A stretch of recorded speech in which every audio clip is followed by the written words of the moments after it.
nal ngek don ki mam Diyos isya laing yukwal ki pitlet yukwal ka mulat kusel tako ki kani yunal ngek don ki mam Diyos isya laing yukwal ki pitlet yukwal ka mulat kusel tako ki kani mate chokwal kuhok mamin orta kwalong okay kanong yukwal kipitlong kusel tako kikani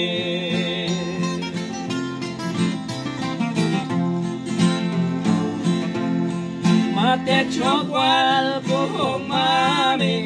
orta kwalong okay kanong yukwal kipitlong kusel tako kikani Nong existe himpai bitni o hinkani yukwal impitan yukwal wa mulal kusel tako hinkani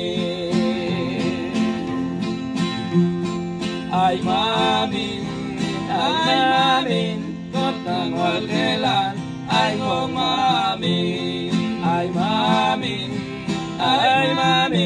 kotang walkelan ay ngong mamin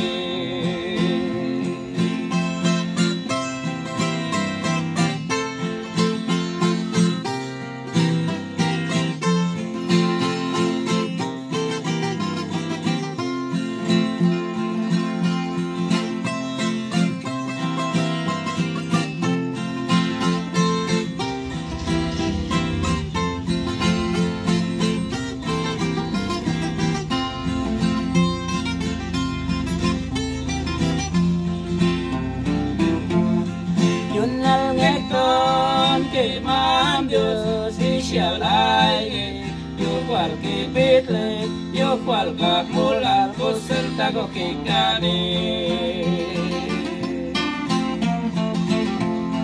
mate chokwal kuhok mamin orta kwalong okay kanong yukwal ki pitlong kusel tako kikani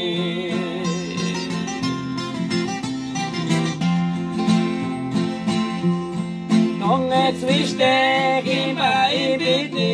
o hinkani yukwal impitan yukwal wa mulal kusel tako kikani ay mamin kotang walkelan ay ngong mamin ay mamin kotang walkelan ay ngong mamin